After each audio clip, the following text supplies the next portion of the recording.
안녕하세요. 김호준입니다.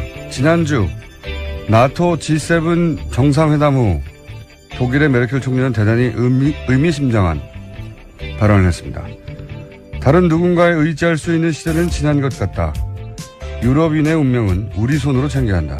미국과 관계를 지속하면서 러시아와도 더 좋은 이웃으로 지내야 한다.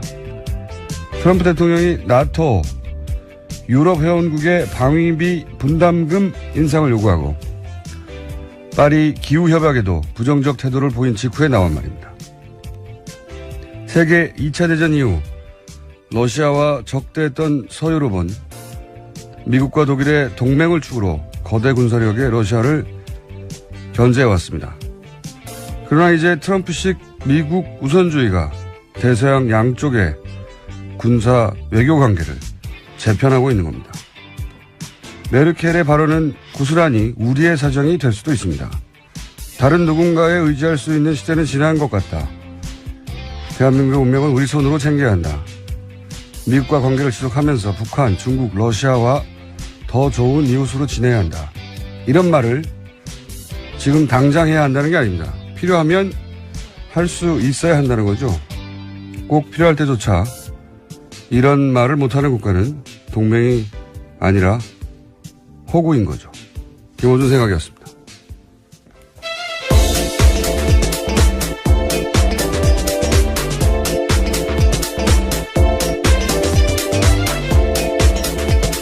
시사인의 김은지입니다. 자, 사실 이 메르켈 총리 발언은 서양 언론에서는 엄청난 큰 뉴스였어요. 그래서 미국에서도 나오고 유럽에서도 나오고 아직도 계속 추가 발언들이 나오는데 그쪽 정치인들도 계속 발언하고 있고 EU에서도 뭐 발언하고 우리도 한마디 해야 되는 것 같은데 말이죠. 우리 정치인들도. 왜냐하면 국제정세가 크게 변하는 거잖아요. 우리는 세계 속에 있고 계속 이장자님 얘기만 해가지고. 네.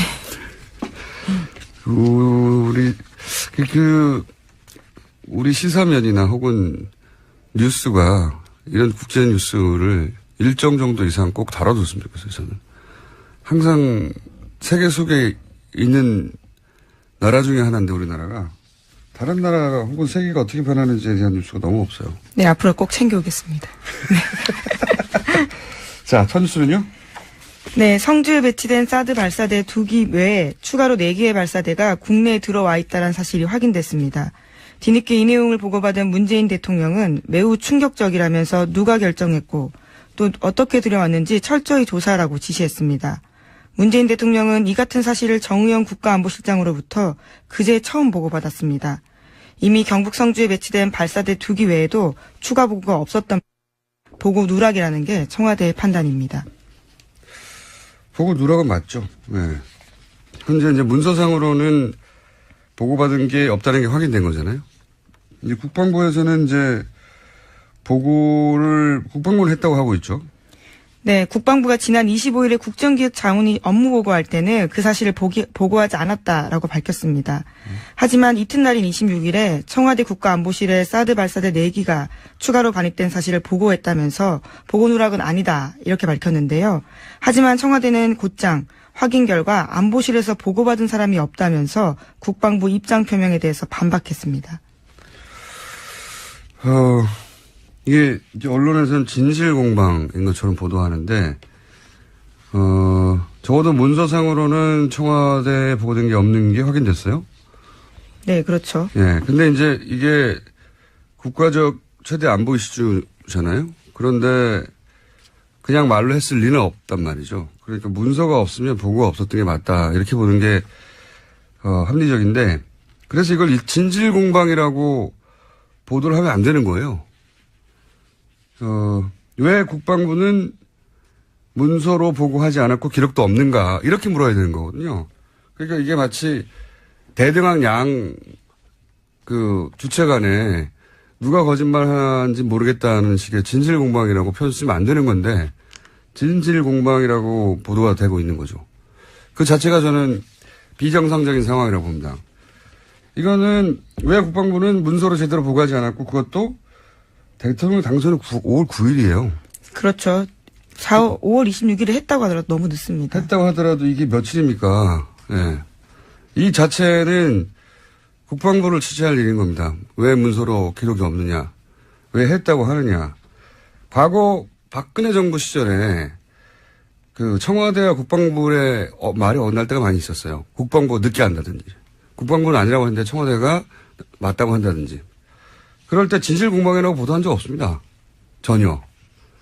이게 진실공방이라는 프레임 자체가 잘못된 프레임인 거예요. 네, 기본적으로. 근데 이제 저는 이게 누가 언제 했냐 안 했냐 디테일이 중요한 게 아니라 이 본질은 뭐냐면 국군 통수권자잖아요. 대통령이요? 예.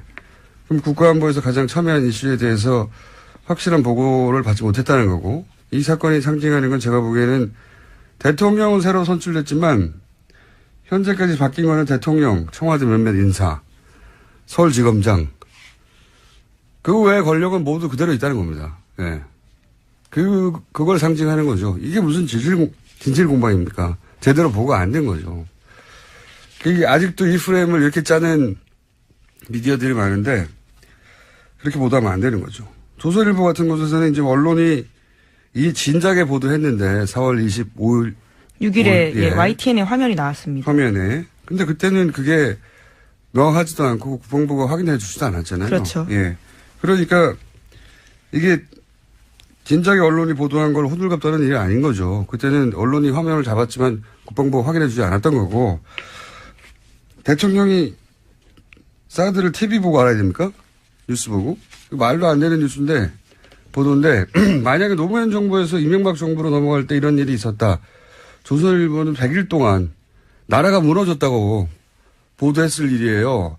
가장 중요하게 생각하는 국방에 관련된 안보에 관련된 일을 가지고 시간도 너무 늦고 문서 보도도 없고 진실공방도 아니라는 거죠. 이건 아직 이전 정부의 권력이 그대로 다 살아있다. 라는 사건으로 저는 이해합니다. 예. 이제 조금씩 밝혀지겠죠. 예. 네, 대통령이 철저조사 지시했기 때문에요. 관련된 거 지켜봐야 될 것 같습니다. 알겠습니다. 뭐 충격적이죠, 당연히. 예. TV 보도가 있은 지로부터도 한 달 후 거예요, 이게. 대통령이 당선된 후로부터도 2주가 넘었고 3주 차에 보고가 된 거. 했다 하더라도. 근데 문서가 없으니까 했다고 하는 거는 사실이 아닌 거죠, 현재까지는. 이걸 말로 몇 마디 했다면 그 자체도 말이 안 되는 거고요. 네. 이게 어떻게 진실공방입니까? 다음 뉴스는요? 네, 문재인 대통령이 어제 행정자치부의 김부겸 의원, 국토교통부의 김현미 의원, 해양수산부의 김영춘 의원, 문화체육관광부의 도종환 의원을 각각 장관 후보자로 지명했습니다. 해당 부처에서 곤란해할 사람들이네요.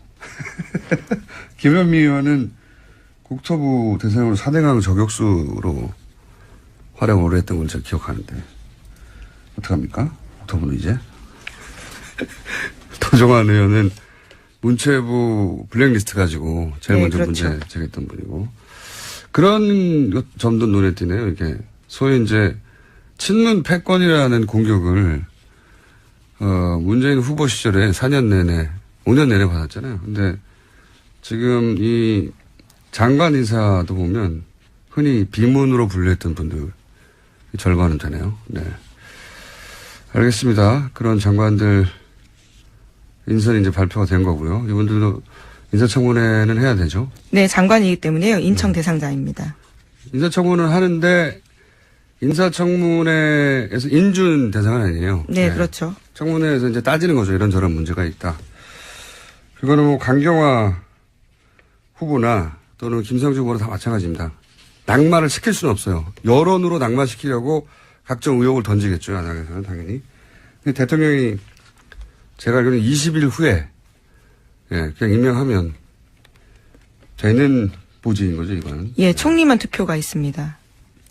총리하고 대법원장이었던가요? 네, 대법원장 그리고 헌법재판소장 이런 자리가요. 표결을 해야 합니다. 거기는 인준을 해야 되고 선관, 중앙선관위도 제가 알기로는 대법원장, 감사원 헌법재판소장, 대법관 제 기억으로는 그렇습니다. 그분들은 인준이 통과해요. 표결을 통해서 통과가 돼야 되고 나머지 뭐 장관, 지금 앞으로 계속 나올 검찰총장은 나오겠죠. 국세청장도 나올 것이고, 공정위, 금융위, 등등등등, 나머지는 전부 다, 표결은 없습니다. 자, 다음 뉴스는요? 네, 덴마크에 머물러 온 정유라 씨가 한국 송환길에 올랐습니다. 오늘 오후 3시 정도에 인천공항에 도착할 예정입니다. 곧바로 검찰에 송환됩니다. 그렇군요. 한동안 정유라 씨 뉴스가 많이 등장하겠군요. 네. 이에 대한 최순실 씨의 반응도 또 있었겠죠? 네, 그제 재판에 나와서 또 관련 이야기했습니다.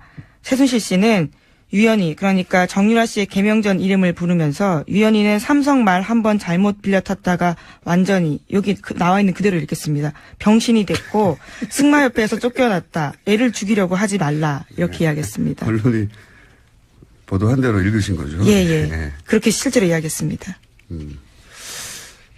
아직도 사태 파악이 잘 안 되는 것 같아요. 본인이 그렇게 말하면 사람들이 그렇게 받아들일 거라고. 그렇게 받아들여진 세상을 오래 살았으니까요. 네, 받아들여질 거라고. 그러니까 삼성 말 한 번 잘못 빌려줬다는 거잖아요. 아직도 그렇게 주장하고 있습니다. 주장하고 있고. 그리고 나서 승마협회에서 쫓겨났다는 거 아닙니까? 선수 생활을 더 이상 하지 못하게 됐다라는 취지의 이야기입니다. 사태 파악이 전혀 안 되는 것 같습니다. 다음 뉴스는요? 네, 조윤선 전 장관이 박근혜 전 대통령에게 드라마 등 TV 프로그램을 추천한 사실이 법정에서 공개됐습니다. 그렇게 공개되네요. 네, 블랙리스트 재판에서 박 전 대통령과 조 전 장관이 주고받은 휴대전화 문자 메시지 내용인데요. 조 전 장관은 박 전 대통령에게 대통령님 시간 있으실 때 혼술 남녀, 질투의 화신이라는 드라마나 예능 삼시세끼 3번째 시즌 보시면 좋을 것 같아요. 라는 문자 메시지를 보냈다라고 합니다. 또 조 전 장관은 저도 드라마를 꼭 한 편 보지 않으면 잠이 안 온다라는 내용의 문자도 보냈다라는 겁니다. 이건 이제 친밀도를 드러내기 위한 증거인가요?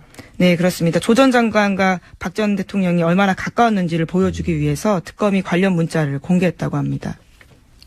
박 전 대통령은 제 기억으로는 정규제 TV하고 인터뷰에서 드라마를 볼 시간이 없다라고 네, 그렇죠. 인터뷰를 했던 걸 아는데 제가 인터뷰를 했던 그 훨씬 전 2000년 초반에는 드라마를 굉장히 많이 본다고 그랬어요. 엄청나게 드라마에 대해서 자세히 알고 있고. 네. 드라마를 대통령이 된 다음에 많이 본다고 말할 수는 없었겠죠. 네. 어쨌든 재밌는 뉴스였고요. 다음은요. 박근혜 전 대통령 재판이 본격화되는 가운데 변호인단은 법정에서 수차례 재판 진행 절차에 문제를 제기하고 있습니다. 그래서 심리가 속도를 내지 못하고 있습니다. 박 전 대통령 쪽은 계속해서 지연 전략 펴고 있다라는 지적이 나오고 있는데 구속기간이 끝나는 10월까지 시간 끌어서 불구속 상태에서 재판받으려고 한다라는 겁니다. 이건 제가 한 얘기잖아요. 제가 며칠 전에.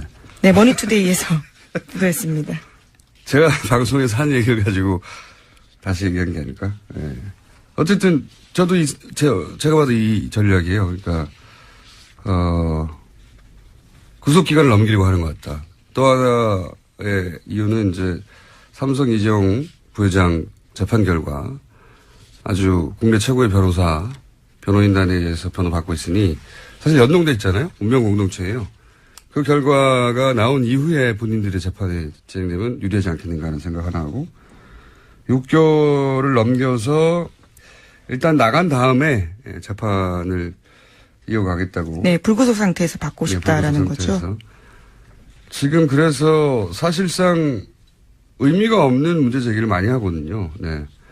증인이나 참조인 모두 다 직접 나오라고 하고 있고.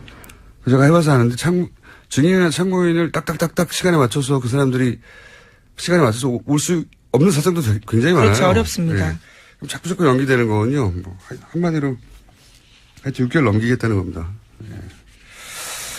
제가 말했는데.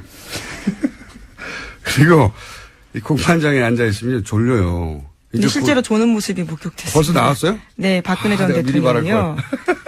조는 뉴스 나올 거다. 조만간 미리 말했었어야 되는데. 졸립니다, 굉장히. 의자도 불편하고, 정자세로 앉아있어야지 어디 기댈 데도 없잖아요. 예, 엎어질 수도 없고. 근데 그거 한 2시간 정도에 한 10분 정도 쉬면서 하루 종일 앉아있으면 졸게 돼 있어요. 경험이신가요? 초인적인 노력으로 졸지 않으려고. 왜냐면 피고인이 졸면은 그게, 근데 저는 박근혜 전 대통령 분명히 졸 거라고 생각했거든요. 이미 나왔어요, 뉴스가. 네, 그렇습니다. 예언을 했었어야 하는 건데, 저도 뉴스가 조만간 나올 것이라고. 이미 나왔군요. 다음 순요. 네, 지난해 총선을 한 달 앞둔 3월에 당시 새누리당 의원들이 일간지 전면 광고 냈습니다. 대한민국을 위한 5대 개혁까지 제시하면서 2017년 5월 31일, 그러니까 오늘까지 이행하지 못하면 1년치 세비 국가에 기부하겠다라고 밝혔는데, 오늘 한국당 김정재 의원 같은 경우에는 관련 법안 발의함으로써 계약 내용 이행했다라고 주장하고 있고요. 바른정당 같은 경우에는 대국민 사과 검토하고 있다고 밝혔습니다. 그렇군요. 세비를 안 나겠다는 거죠, 뭐. 예. 1년 전에 사실 2017년 5월 31일까지 이런 5대 개혁 과제를 이행하지 못할 경우에 세비를 국가에 반납하겠다는 말을 믿은 사람은 없어요, 사실은. 그래도 광고를 냈으니까요. 네, 근데 예. 이때는 굉장히 크게 광고도 내고 막 절치선으로 이거 잘라가지고 보관하고 그렇죠. 있으라고. 예, 1년 후에 보여달라 굉장히 적극적으로 했었습니다. 홍보했고 나름 화제가 됐지만 아무도 믿지 않았거든요. 네, 역시 믿지 않는 게 좋습니다. 지금은 이제 이렇게 넘어가려고 하는 거죠. 개혁 당시 이제 갑을 가는 게 대기업 중소기업 간에 혹은 뭐 일자리 규제 개혁 이렇게 개혁 과제를 이행하지 못하면 반납하겠다고 했는데 이제 발의만 했어요. 이행의 기준을 놓고 지금 다투고 있는 겁니다. 발의는 국회의원이면 할 수 있는 거거든요. 예, 10명만 있으면 발의할 수 있습니다. 통과가 된 게 아니라 발의만 하나 했습니다. 하나. 그래서 아무것도 안 한 것보다 낫지 않습니까? 부담이 좀 된다고 봅니다. 자, 다음 순요. 네, 자유한국당이 대선 패배 원인 분석과 당진로 논의를 위해서 어제 토론회 마련했습니다. 그런데 이 자리가 고성과 욕설이 오가면서 난장판으로 변했습니다. 외부 평가 직후에 마이크가 단상 아래로 내려가자 사달이 난 건데요. 맨 처음 발언권을 얻은 서울의 한 당협위원장은 박 전 대통령이 탄핵당할 만큼 그런 짓거리를 했냐, 죽일 X라고 할 만큼 잘못했냐, 이런 식으로 막말을 했고요. 또 격분한 중앙위원회 당직자가 개 XX도 주인 공격 안 하고 한 번 개 XX는 영원히 주인을 따른다. 친박 비박 나뉘어 싸우지 않았다면 박 전 대통령이 탄핵됐겠냐. 이렇게 욕설 섞인 원망을 했다고 합니다. 원래 이제 대선 패배 후에 평가 토론회는 격하게 되어 있어요. 근데 이제 여기는 물과 기름 같은 친박 비박이 여전히 그 권력 관계가 정리가 안 됐지 않습니까? 친박이 당을 장악한 것도 아니고 비박이 장악한 것도 아니어서 격해질 수밖에 없죠. 그러니까 대선 평가가 원래 격한데 거기다가 지금 내부 권력 투쟁이니까 당연히 격해지겠죠. 네. 이 관련해서는 홍준표 전 도지사라고 해야 되나요, 이제? 네. 전 지사가 귀국하게 되면 정점으로 향하게 될 것이고 그때 저희가 이제 다뤄보겠습니다. 한번.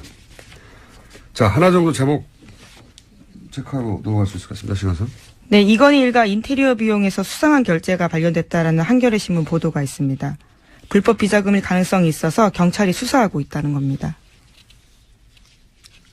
왜 이렇게 데자뷰가 느껴지죠? 새로 나온 뉴스인데, 예. 네, 이건 그냥 그렇게 거론하고 넘어가고 제목 하나 정도 더 읽을 수 있을 것 같습니다. 네, 박근혜 정부 전 청와대 비서관이 황교안 전 총리가 특수활동비 사용 내역 알 거다라고 JTBC와 인터뷰했습니다. 이거는 처음에 나왔던 각이네요. 그러니까 이 특수활동비가 총리실 쪽에서 사용했을 거라고 했던 주장이 있었고, 총리실은 아니라고 그랬고, 예. 또 한 축에서는 급여에 보태줘서 사용됐다고 했고, 그럼에도 불구하고 20억 정도 빈다. 이게 나왔는데, 이제, 어쨌든 황교안 대행이 알 거라고 계속 주장하는, 전 총무비서관 전 이야기입니다. 총무비서관 이야기가 나오네요. 그럴 수도 있겠죠. 예. 약간 이 뉴스는 제가 보기엔 황교안 총리가 아느냐, 혹은 뭐, 우병우 민정수석이 아느냐, 문제보다 더 중요한 거는 이 돈이, 당시 특수활동에 해당되는, 제가 보기엔 그 당시에 청와대는 특수활동에 해당될 태극기 집회나 가짜뉴스 생산에 일부라도 전용이 됐느냐, 그게 본질이라고 봅니다. 그렇다면 상황이 달라지는 사태가 벌어지겠죠. 오늘 여기까지 해야 되겠습니다. 지금까지 시사인의 김은지였습니다. 감사합니다. 문재인 정부 출범 직후 소위 4강 특사가 사객으로 향했었죠. 그중 마지막에 귀국한 러시아 대통령 특사 송영길 의원 전화해 보겠습니다. 안녕하세요, 의원님. 네, 안녕하십니까. 송영길입니다. 제가 이제 방송 중에도 잠깐 언급했었는데 당시 러시아 특사로 송영길 의원님이 가신다는 얘기를 듣고 의원님이 왜 러시아 특사로 일단 뽑히신 거죠? 네, 그런 질문을 많이 들었습니다. 네. 중국으로 갈 줄 알았는데. 네. 중국과 가깝지 않으셨나요? 다 외교를 했습니다만, 예. 러시아는 제가 인천시장 시절에 특별한 또 인연이 있었습니다. 어떤 일이 있어요? 1전쟁 때 인천 앞바다에서 침몰했던 바리약이라는 함대의 깃발을 러시아에 대여하는 과정에서 예. 많은 접촉이 있었고요. 그래서 네. 페테르스부르크, 에카테린부르크, 블라디보스토크와 인천시가 자매결연을 맺게 되었고, 또 그때 메드베데프, 지금 푸틴 대통령, 마트비엔코 지금 상원 의장을 비롯한 많은 러시아 인사들과 이제 만나게 되었습니다. 인천시장 시절에. 네, 그래서 또 푸틴 대통령이 직접 크렘린에 초청을 해서 저한테 국가 훈장도 수여하는 게 돼가지고. 이번이 아니라 인천시장 시절에 그런 인연이 이미 있었다는 거죠? 예. 아하. 2013년에. 그 깃발이 러시아에게는 중요한 깃발이었나 보죠? 마치 우리 명랑해전의 이순신 장군의 그 깃발 같은. 그렇군요. 그런 의미가 있는 것 같습니다. 예. 그런 역사적 의미가 있는 깃발을 인천시에서 복원하고 있다가 러시아에 대여함으로 해서 러시아 입장에서는 그 국가적 그 역사적 의미가 담긴 보물이 돌아와서 그런 네. 일을 해준 인천시장을 러시아에서는 굉장히 고마워했다. 그래서 그때 인연이 맺었다 이거군요. 그렇습니다. 예. 네. 그래서 후보 시절 그 문재인 후보님과 많은 대화를 나눴습니다. 이 러시아 부분에 대해서. 예. 그렇군요. 그러면 이번에 푸틴 대통령을 직접 만나셔가지고 주로 나누신 그 대화의 주제는 어떤 거였습니까? 저희 한러 관계에서 최초로 러시아 대통령이 우리나라 대통령 취임 축하 전화를 직접 해줬고 또 특사를 만나게 되고 이런 것에 대한 문재인 대통령님의 감사의 표시와 또 네. 북핵 문제 해결에 러시아의 협력 요청 그리고 한러 경제 협력을 잘 해보자는 그 대통령의 친서 전달과 취지를 전달했습니다. 다 좋은 얘기인데요. 근데 구체적으로 그때 진행된 게 있습니까? 글쎄, 그래서 사실 보면 이명박 대통령, 사실 최초로 문재인 전에 노무현 대통령님과 푸틴과의 정상회담에서부터 여러 가지 경제협력이 논의되어 왔는데 예. 계속 이명박 대통령 시절에 메드베데프와 가스관 도입도 합의해놓고 사실상 금강산 관광을 중단시켜버리니까 북한을 통과시켜서 그렇죠. 가스관이 와야 되는데 금강산 관광부터 중단되면서 일을 해결하고자 하는 구체적인 계획이 집행이 안 된 거죠. 그러니까 다 그냥 화려한 수식어만 있다가 박근혜 대통령 때는 유라시아 이니셔티브라는 화려한 비전을 공유했지만 낮은 핫산 프로젝트를 박근혜 대통령이 북핵 실험을 이유로 단독 제재로 그냥 일방적 취소를 한 바람에 실망이 많이 컸습니다.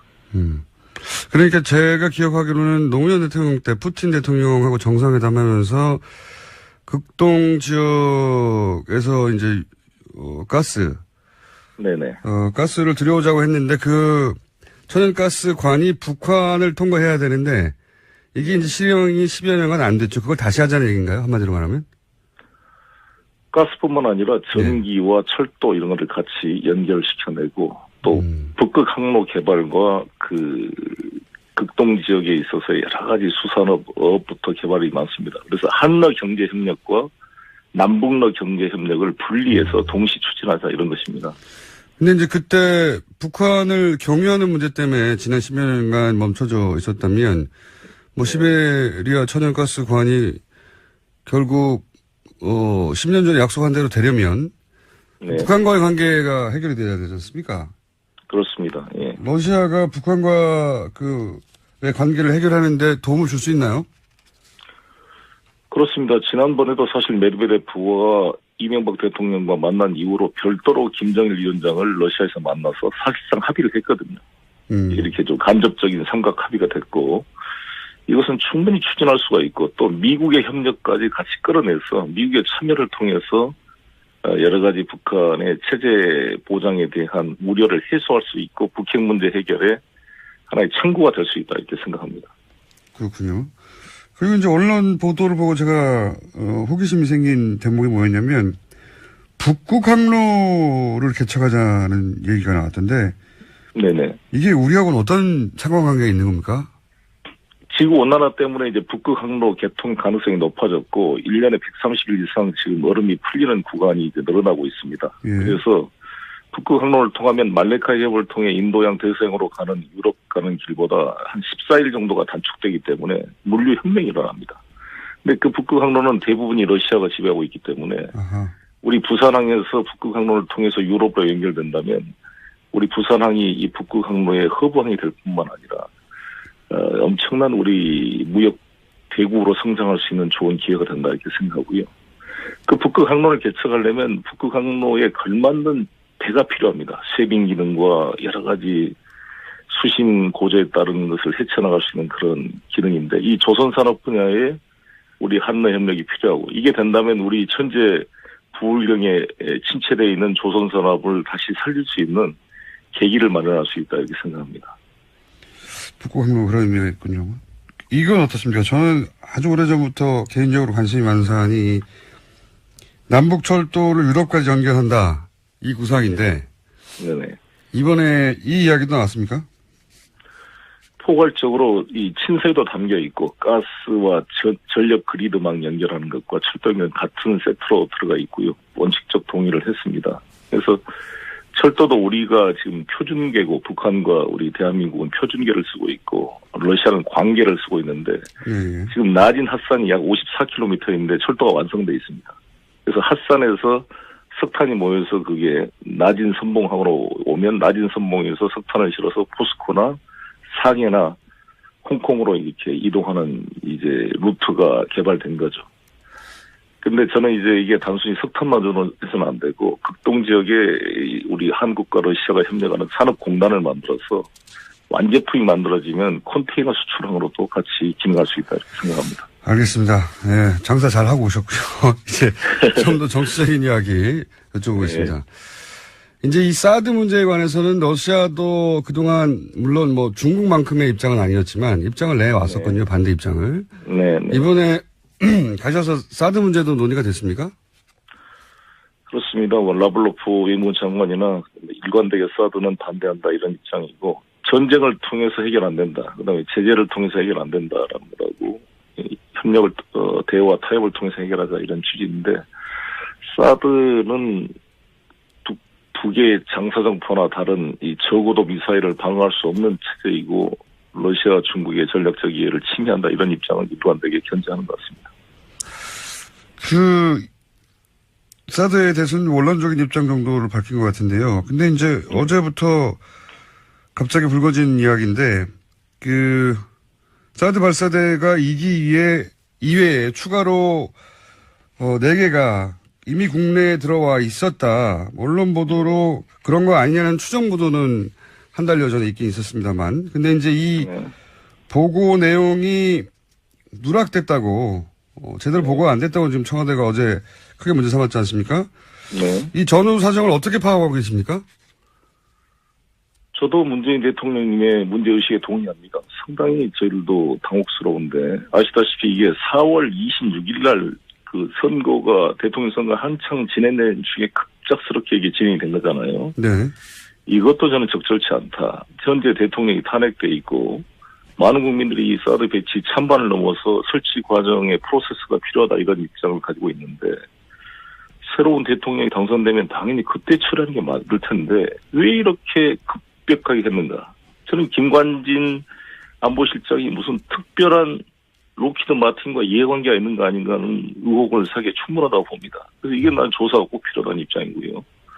그리고 5월 9일 날 대통령이 당선됐으면 5월 10일 날 당장 보고해야 될 사안이 아니었습니까? 제가 생각할 때는. 그렇죠. 국군 통수권자인데 5월 10일 날 보고돼야 될 게 5월 25일 국정기획위원회에서 보고되면서 그것조차 문서에는 사기가 누락되면서 보고됐다는 것은 심각한 문제다 이렇게 생각합니다. 자유한국당에서는 몰랐다면 무능한 거고, 뭐 이렇게 공격하고 있고, 또 보수 언론에서는 이미 보도됐는데 뭘 새삼스럽게 놀란 척 하느냐, 이런 지적도 있습니다.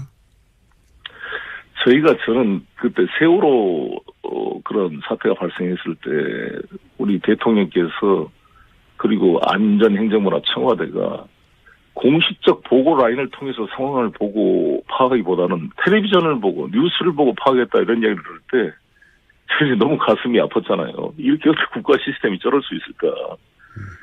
아니 뉴스에 나왔으니까 보고 안 해도 된다. 이게 무슨 국가의 공식적 체계에 대한 그 존중이 되겠습니까? 그래서 저는 이거는 말이 안 되는 일이다 이렇게 생각합니다. 이게 이 사안이 이제 앞으로 사드 배치 관련한 문제, 그러니까 지금 전망으로는 6월 말쯤에 한미 정상회담이 있지 않느냐 얘기 나오는데 이게 영향을 미칠까요? 네. 여러 가지로 당연히 서로 검토를 하지 않겠습니까? 근데 중요한 것은 미국 측이 최초에 반응한 것처럼 우리 대한민국의 민족 절차를 존중하리라 생각합니다. 그래야 되는 것이고 이 문제는 우리 국가 주권에 관한 문제이고 우리 대한민국 안보에 심대한 영향을 미치는 전략적 무기체계 더구나 우리 이게 북한만 방어용이 아니라 글로벌 MD체제에 편입돼서 중국과 러시아를 가상적인 군사적 적국으로 만들 수도 있는 개연성이 있는 중대한 이 조치를 국회가 심의도 하지 않고 더구나 우리 국가의 예산이 들어가고 사드 배치 운영에 대한 부담 문제도 논란이 되고 있는 시점에서는 당연히 민주주의 국가라고 한다면 국회의 심의 절차를 거쳐야 된다 이렇게 생각을 합니다. 또 이것을 민주주의 국가의 미국에서는 당연히 존중해야 된다. 입장을 바꿔놓고 캘리포니아에 외국의 군대가 배치돼서 미사일 방어 체계를 만들 때 미국의 의회의 동의 없이 그거를 할 수 있다고 말하는 사람은 아무도 없을 것입니다. 오랜만에 연결했으니까 한두 가지 더 여쭤보겠습니다. 네네. 지금 인사청문회가 한참인데 강경화 후보, 김상조 후보 관련해서도 언론에서 여러 가지 의혹이 제기되는 게 있습니다. 네. 예, 이분들 관련해서 여당 입장에서 네. 이런 논란에 대해서 한 말씀 하신다면요? 논란에 경중이 있을 거라고 봅니다. 그 사안 자체가. 근데 그 사안 자체의 내용을 잘 파악하고 실제로 그 장관이 수여되는 국정 업무를 잘 수행할 수 있는가 여부를 집중해서 청문이 진행돼야 되는 게 아닌가 생각합니다. 야당 시절에는 훨씬 더 혹독하지 않았습니까? 민주당이 후보자들에 대해서? 그렇죠. 여러 가지로 그 사안에 따라서 달랐다고 봅니다. 그 사안의 내용이 어떤 분야에 집중하는 방향이 달랐다고 생각합니다. 그러니까 이 위장 전입 문제도 네. 사실상 그 부동산 투기 목적이나 여러 가지 그 불가피한 외국에 이사하거나 뭐 할 때의 불가피성과를 같이 비교해서 경중을 따져야 되는 게 아닌가 생각합니다. 한 가지만 여쭤보겠습니다. 이 북핵 문제 관련해서는 항상 육자회담의 틀이라는 게 오랫동안 거론되다가 최근에는 뭐 육자회담 안 한 지 굉장히 오래됐는데 이 러시아 얘기가 나와서 이제 마지막으로 여쭤보겠는데 러시아가 북핵 문제에 관련해서 육자회담 다시 하자 이런 얘기도 혹시 나왔나요? 육자회담에 대해서 다시 하자는 육자회담을 통해서 이 문제를 풀자는 기본 입장을 러시아는 가지고 있습니다. 근데 그 종국적으로는 사실 북미 간의 단독 그 회담을 통해서도 해결될 수 있는데 그게 나머지 사자의 동의와 협의하에 북미 간의 양자회담을 통한 해결도 가능하다 이런 입장, 좀 탄력적 입장을 가지고 있는 것 같습니다. 특사를 한번 가서 모든 걸 다 해결하지 못하셨을 테니까 일단 여기까지 언론적인 이야기만 확인을 하고요. 두 가지 짧은 궁금증인데 박주민 의원은 왜 러시아로 같이 합류했나요? 제가 박정희 의원님을 워낙 좋아했고 네. 너무 그동안 촛불부터 고생하시면서 한 번도 이 국회의원 되시고 외국을 못 나가셨어요. 그래서 여러 가지 또 같이 한번 이 시각을 넓히. 유능해서 같이 갔다고 하셔야지. 그리고 또 박주민 의원님이 또 날카롭습니다. 상황을 또. 날카롭긴 하죠. 예. 예. 상황 파악력이 좋죠. 네, 네. 네, 잘 수습하셨고요. 네. 혹시 의원님은 입각 안 하십니까? 전부 당에서도 할 일이 많이 있으니까요. 예. 연락 못 받으셨군요. 연락 받으시면 저희한테 연락 주십시오. 들어가시기 전에 인터뷰 좀 하게. 오늘 여기까지 하겠습니다. 감사합니다. 네, 감사합니다. 지금까지 러시아 특사 다녀오신 송영길 의원이었습니다. 김기춘 전 비서실장 추가 기소될 수 있다는 뉴스가 짧게 한번 나왔었습니다. 이유는 화이트리스트 때문이다. 예, 사실 익숙치 않은 블랙리스트는 익숙한데 화이트리스트는 그렇게 익숙하지가 않습니다. 그렇다면 김기춘 전 비서실장을 추가 기소할 수도 있다고 하는 이 화이트리스트가 뭔지 이 사안을 직접 취재한 한겨레 21 김한 기자 스튜디오에 모셨습니다. 안녕하십니까? 네, 안녕하세요. 그럼 전화를 하려고 했는데 직접 네. 오셨네. 네. 오라 그러던데. 아니, 저는 굳이 얼굴을 보고 얘기할 생각까지는 없었는데. 반갑습니다. 잘 오셨고요. 예.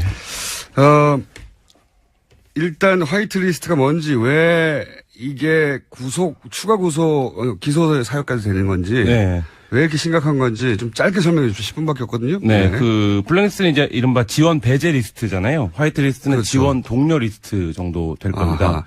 블랙리스트는 이 사람한테 돈 주지 말라는 네. 거고, 그러니까 자격이 돼도 안 주는 거고, 네, 그렇죠. 화이트리스트는 자격이 안 돼도 돈을 주라고 하는 거. 그렇죠. 예. 단순화시키면 그런 네, 겁니다. 단순화시키면 그렇고, 이게 공적 자금, 그러니까 기금이라든지 공적 자금을 지원할 때는 정부 부처를 통해서 뭐 리스트를 만들어서 블랙리스트처럼 얘네들은 돈을 줘라. 이렇게 하면 되는 거고, 민간단체, 그러니까 그거보다 훨씬 더 은밀한 지원을 할 때는 정경련이나 이런 기관을 통해서 어디에 돈을 좀 집행해라. 뭐 이렇게 이제 지금 청와대가 움직였다. 이렇게 검찰은 보고 있습니다. 그러니까 집회 현장에서 보수단체를 동원할 때 네. 그런 돈들은 우리가 익히 여러 차례 보도를 통해 들었는데, 이건 그게 아니라 이제 문화예술 분야에서 네. 이 사람들이 만드는 영화 혹은 이 주제로 만드는 영화는 보수 성향의 영화 혹은 뭐 그쪽이 좋아할 만한 영화니까 어떤 요건을 충분히 갖추지 못해도 돈을 지원한다. 국가의 돈을 그쪽에 네. 자원을 쓴다. 뭐 이렇게. 네, 특히 영화 분야에서 두드러졌는데요. 영화 네. 분야가 이제 투자 규모가 크고 산업적으로 파장도 크고 문화적으로 이제 네. 그것도 크다 보니까 박근혜 정부가 이제 문화예술계의 자편향을 바로잡는다 이런 기조와 취지 속에서 뭐 네. 김영환 업무수첩이나 이런 데 보면 굉장히 그런 얘기들이 많이 나오지 않습니까? 그렇죠. 그리고 김기춘 비서실장이 직접 구속 사유이기도 했는데 그 다이어리에 보면 화이트리스트라는 용어는 등장하지 않지만 네, 그렇죠. 지원하라고 하는 네, 얘기가 지원이 나오죠. 나오죠. 네. 그래서 그 부분에서 실제 영화들이 이른바 우리가 이제 국뽕 영화라고 불렀던 국뽕이요. 네, 국뽕, 국가주의에 일단 뭐라고 표현하는 게 적절할지 모르겠지만, 그러니까 소위 이제 애국심을 고취하고 네, 고취하는 막, 예, 거. 우리나라가 이제 소위, 박정희 대통령 시절부터 해서 이렇게 크게 잘 살게 됐다는 네, 내용을 그렇죠. 예. 기반으로 하는. 네, 예. 그래서 뭐 그런 영화들이 제작이 쭉 줄줄이 되는 과정에서 모태펀드라고 하는 영화계에서 굉장히 중요한 예. 그 투자 그 지원 기구가 있습니다. 그래서 영화의 시나리오라든지 이 영화의 스태프들의 역량을 판단을 해서 이 영화가 얼마나 흥행이 될 것이다라고 이제 예측을 해서 제작 지원금을 주는 거. 좋은 거잖아요. 네, 좋은 거죠. 그래서 네. 한국 영화 활성화에 굉장히 기여를 했는데 이 박근혜 정부 들어와서 이 모태펀드에 낙하산을 꽂는 방식으로 해서 영화 제작 지원을 좌지우지하게 됩니다. 그래서 원래 모태펀드는 국가적으로 그러니까 문화예술 분야를 지원하고 진흥하기 위해서 만들어진 거대한 기금인데, 그렇죠. 예. 근데 그 기금에 특정 인사, 박근혜 네. 정부 시절에 특정 인사를 네. 낙하산하여 그 분을 통해서 그 사람을 통해서 그러면 충분한 자격 요건이 안 됐는데도 지원한 네, 영화 그렇죠. 같은 사례들이 구체적으로 있습니까? 네, 대표적으로 지금 제작 중인 사선에서라는 영화가 있는데요.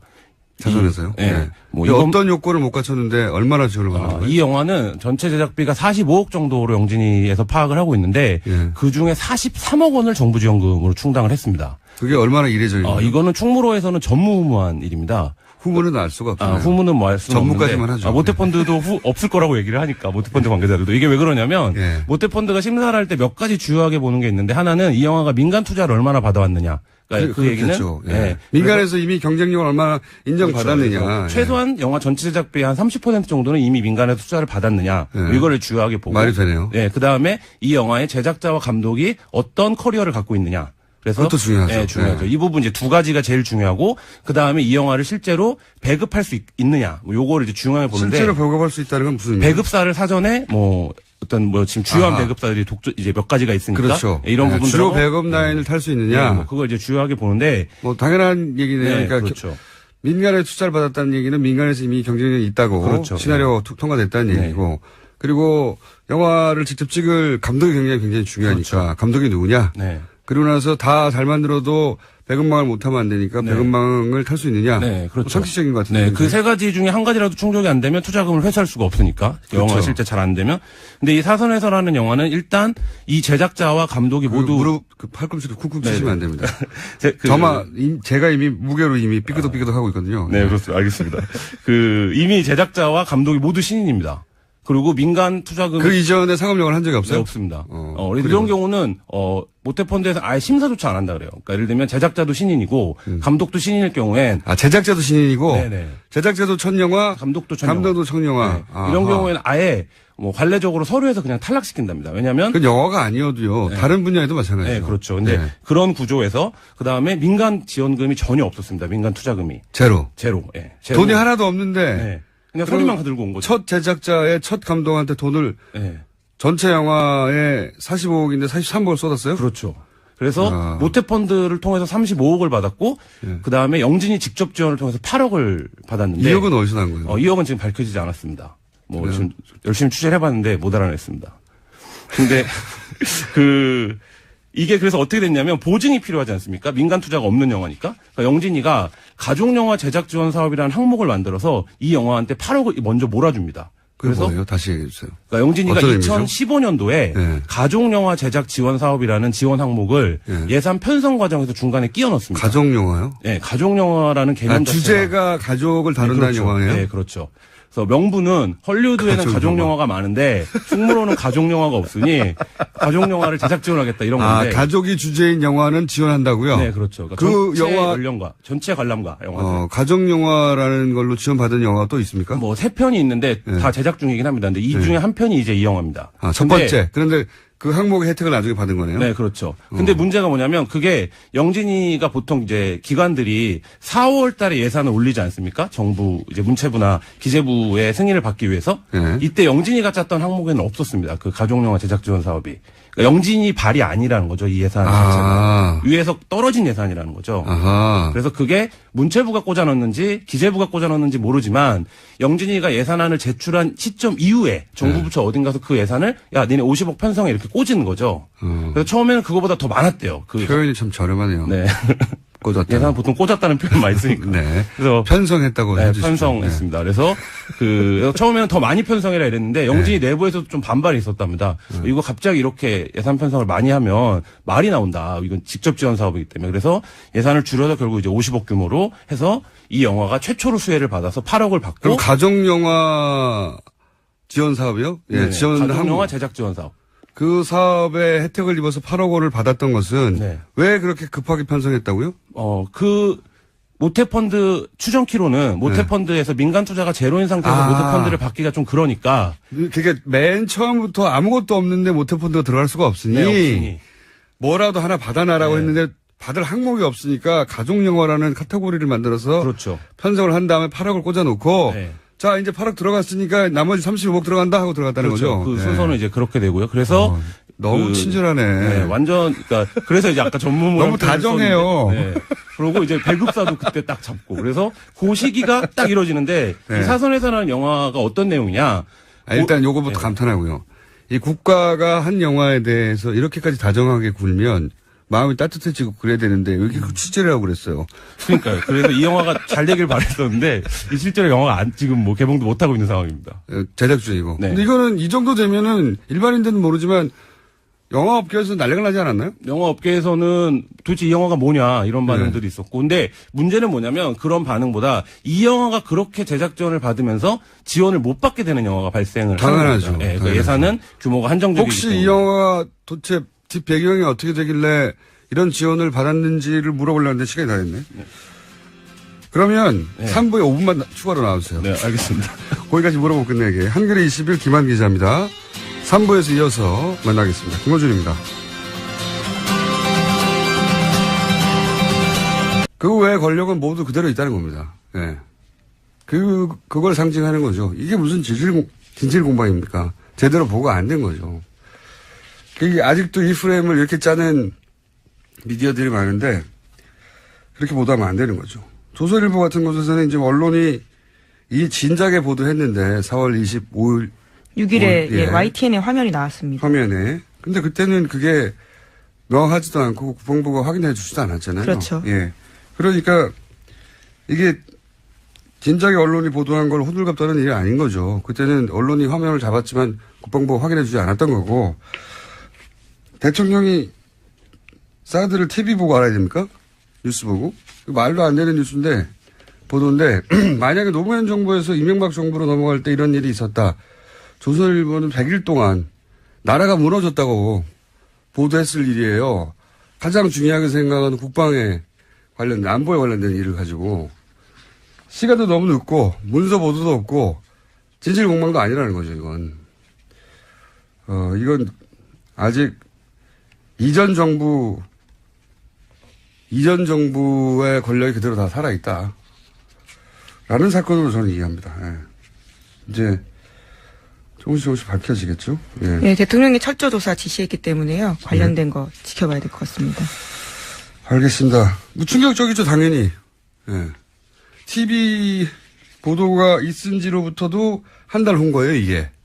대통령이 당선된 후로부터도 2주가 넘었고 3주 차에 보고가 된 거. 했다 하더라도. 근데 문서가 없으니까 했다고 하는 거는 사실이 아닌 거죠, 현재까지는. 이걸 말로 몇 마디 했다면 그 자체도 말이 안 되는 거고요. 네.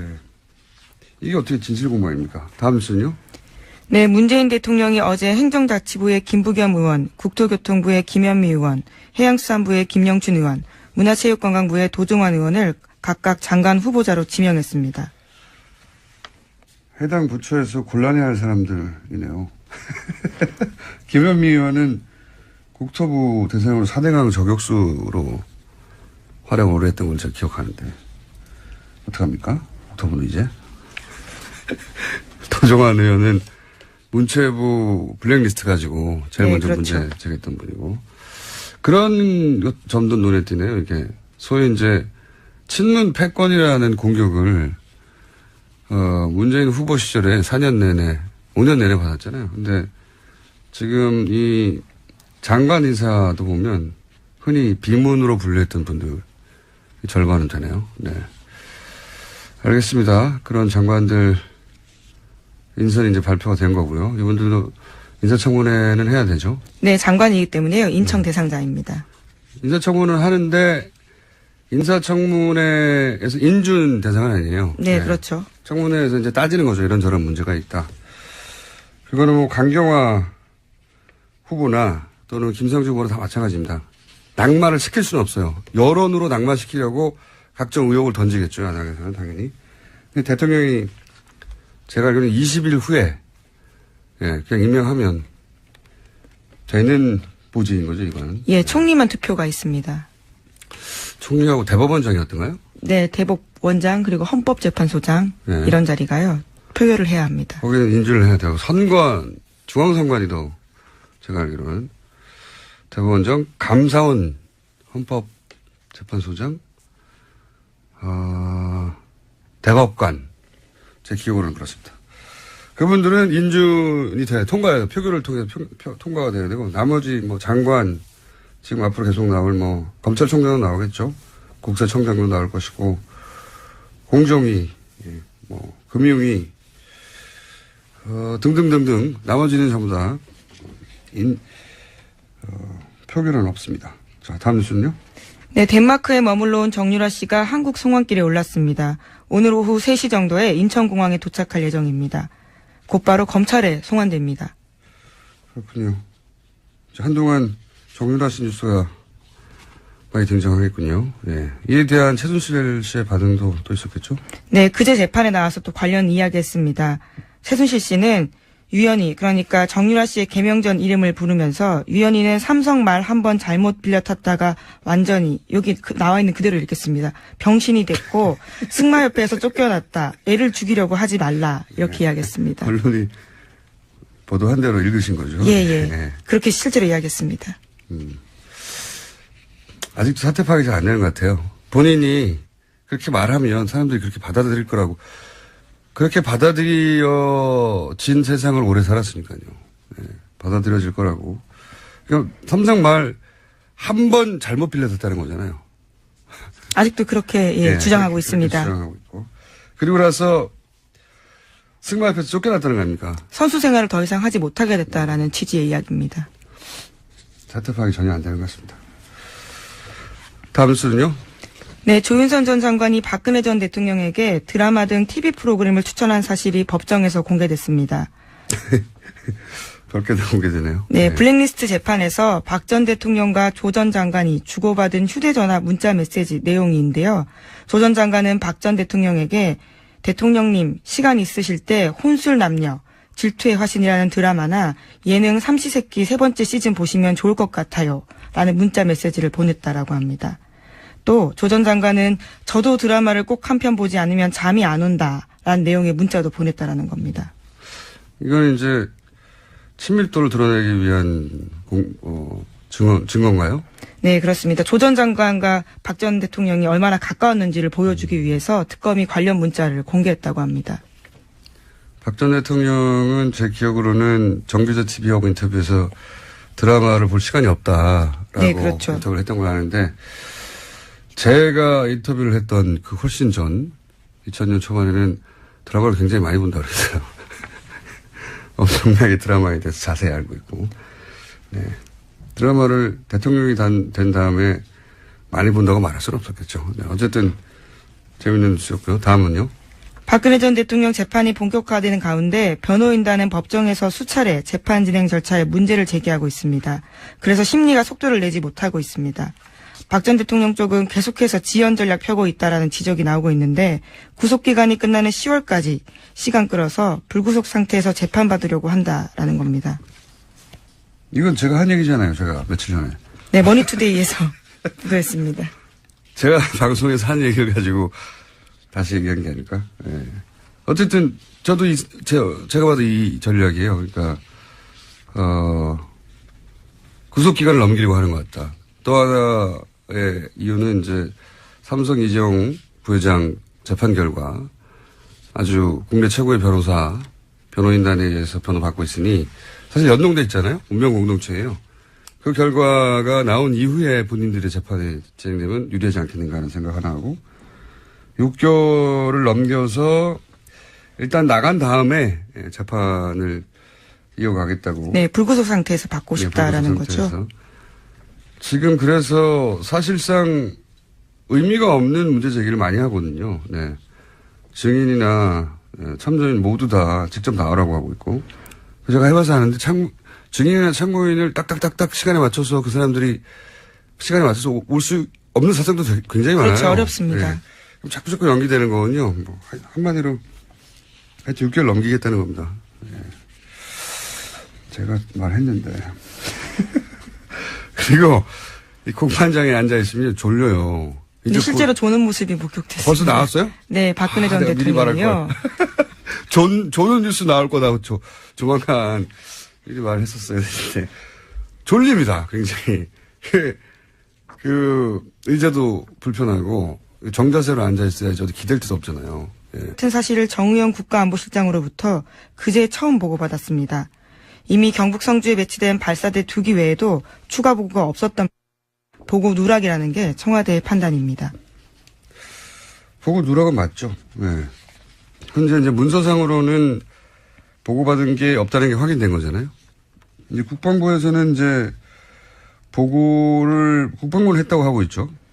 네, 국방부가 지난 25일에 국정기획 자문위 업무 보고할 때는 그 사실을 보고하지 않았다라고 밝혔습니다. 하지만 이튿날인 26일에 청와대 국가안보실에 사드 발사대 4기가 추가로 반입된 사실을 보고했다면서 보고 누락은 아니다 이렇게 밝혔는데요. 하지만 청와대는 곧장 확인 결과 안보실에서 보고받은 사람이 없다면서 국방부 입장 표명에 대해서 반박했습니다. 이게 이제 언론에서는 진실 공방인 것처럼 보도하는데, 적어도 문서상으로는 청와대에 보고된 게 없는 게 확인됐어요? 네, 그렇죠. 예. 근데 이제 이게 국가적 최대 안보 이슈잖아요. 그런데 그냥 말로 했을 리는 없단 말이죠. 그러니까 문서가 없으면 보고가 없었던 게 맞다. 이렇게 보는 게 합리적인데, 그래서 이걸 진실공방이라고 보도를 하면 안 되는 거예요. 왜 국방부는 문서로 보고하지 않았고 기록도 없는가, 이렇게 물어야 되는 거거든요. 그러니까 이게 마치 대등한 주체 간에 누가 거짓말하는지 모르겠다는 식의 진실공방이라고 표현 쓰면 안 되는 건데, 진실공방이라고 보도가 되고 있는 거죠. 그 자체가 저는 비정상적인 상황이라고 봅니다. 이거는 왜 국방부는 문서로 제대로 보고하지 않았고, 그것도 대통령 당선은 5월 9일이에요. 그렇죠. 5월 26일에 했다고 하더라도 너무 늦습니다. 했다고 하더라도 이게 며칠입니까? 네. 이 자체는 국방부를 취재할 일인 겁니다. 왜 문서로 기록이 없느냐? 왜 했다고 하느냐? 과거 박근혜 정부 시절에 그 청와대와 국방부의 말이 엇날 때가 많이 있었어요. 국방부가 늦게 한다든지. 국방부는 아니라고 했는데 청와대가 맞다고 한다든지. 그럴 때 진실공방이라고 보도한 적 없습니다. 전혀. 이게 진실공방이라는 프레임 자체가 잘못된 프레임인 거예요. 네, 기본적으로. 근데 이제 저는 이게 누가 언제 했냐 안 했냐 디테일이 중요한 게 아니라 이 본질은 뭐냐면 국군 통수권자잖아요. 대통령이요? 예. 그럼 국가안보에서 가장 첨예한 이슈에 대해서 확실한 보고를 받지 못했다는 거고, 이 사건이 상징하는 건 제가 보기에는 대통령은 새로 선출됐지만 현재까지 바뀐 거는 대통령, 청와대 몇몇 인사, 서울지검장. 안녕하세요. 김호준입니다. 지난주 나토 G7 정상회담 후 독일의 메르켈 총리는 대단히 의미심장한 발언을 했습니다. 다른 누군가에 의지할 수 있는 시대는 지난 것 같다.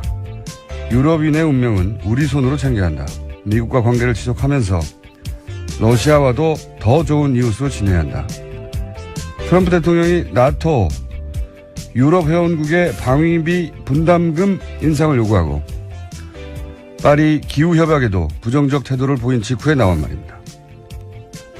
세계 2차 대전 이후 러시아와 적대했던 서유럽은 미국과 독일의 동맹을 축으로 거대 군사력의 러시아를 견제해왔습니다. 그러나 이제 트럼프식 미국 우선주의가 대서양 양쪽의 군사 외교 관계를 재편하고 있는 겁니다. 메르켈의 발언은 고스란히 우리의 사정이 될 수도 있습니다. 다른 누군가에 의지할 수 있는 시대는 지난 것 같다. 대한민국의 운명은 우리 손으로 챙겨야 한다.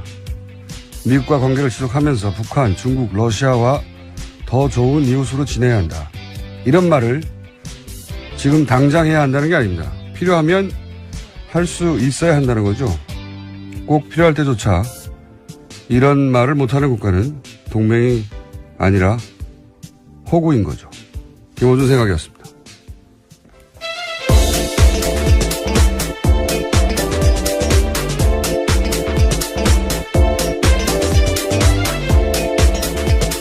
시사인의 김은지입니다. 자, 사실 이 메르켈 총리 발언은 서양 언론에서는 엄청난 큰 뉴스였어요. 그래서 미국에서도 나오고 유럽에서도 나오고 아직도 계속 추가 발언들이 나오는데 그쪽 정치인들도 계속 발언하고 있고 EU에서도 뭐 발언하고 우리도 한마디 해야 되는 것 같은데 말이죠. 우리 정치인들도. 왜냐하면 국제정세가 크게 변하는 거잖아요. 우리는 세계 속에 있고 계속 위장장님 얘기만 해가지고. 네.